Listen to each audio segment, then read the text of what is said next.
I hope that Democracy Now! Is a model for lots of local and other global news around the country and around the world. It's interesting, we have more coverage of Democracy Now! From foreign documentarians who come to say, you know, how is something like this done?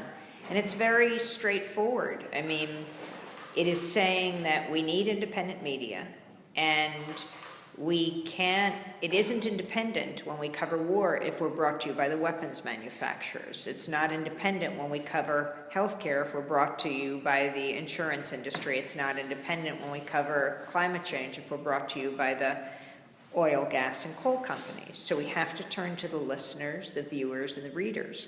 And the internet has changed so much because it enables all of us to be able to communicate with a global audience. You know, this kind of reporting knows no borders. And I think that, you know, the major establishment, newspapers, networks, television, radio, it's all changing, and a lot of independent news organizations are growing up.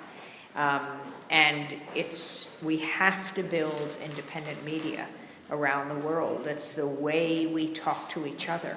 It's the way we get to know each other. It is absolutely a matter of national security that it not be through a corporate lens or a corporate microphone. And I really encourage young people to go into journalism, to be there to document what's happening in your communities, because so many of these local issues have global implications right now. So I say, do it, and you will find a way to do it. I mean, it's not necessarily easy, but it's so important. Media ownership is severely concentrated, even in the United States and Canada.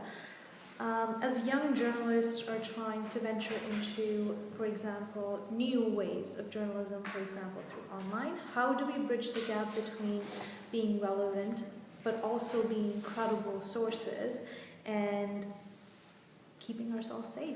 I mean, you just have to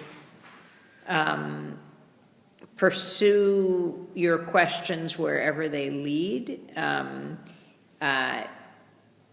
I think there is a fundamental sense in democratic societies and in those who are fighting for their societies to be democratic that an independent press is essential to the functioning of a democratic society. And so as young journalists, your job is so important. And it's not even just a job, it's a mission. And, you know, to open your microphone to people who are not usually heard, which I think very much represent the mainstream of society. It's not some fringe group, those who care about war and peace, those who care about climate change, the fate of the planet, those who care about the growing inequality in the world, whether we're talking about economic inequality, racial injustice, social injustice. I think that all of these people are not a fringe minority, not even a silent majority, but the silenced majority, silenced by the corporate media, which is why we have to take the media back. With a lot of energy projects that are going to come up in Canada, for example, Site C Dam, a lot others that are on Indigenous territory, what is the suggestion that you have for us to make sure that we cover those contentious topics, especially because in Canada we're starting to talk about reconciliation with Indigenous people? I mean, to go there, to cover it, to ensure that you're including all of the voices in your coverage, that this is our job. And,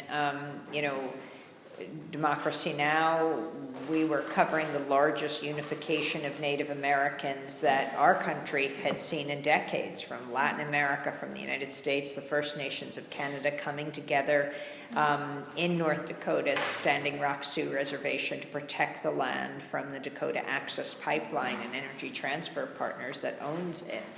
And it's just absolutely critical because, there is a deep connection between what these struggles are all about. They are local struggles, but they connect just like these pipelines do to global issues, and they are not just issues, it's the issue of the fate of the planet, of climate change. So each one of these is so important to hear. I think of Winona LaDuke, right, of the White Earth Reservation in northern Minnesota, who says, I'm not going to spend my life fighting one pipeline after another, but that does seem to be what is happening, although there is this growing movement and growing awareness as so many people are now submerged underwater, at least in the United States, that we have to do something about this. And that's what the Native Americans have been leading the way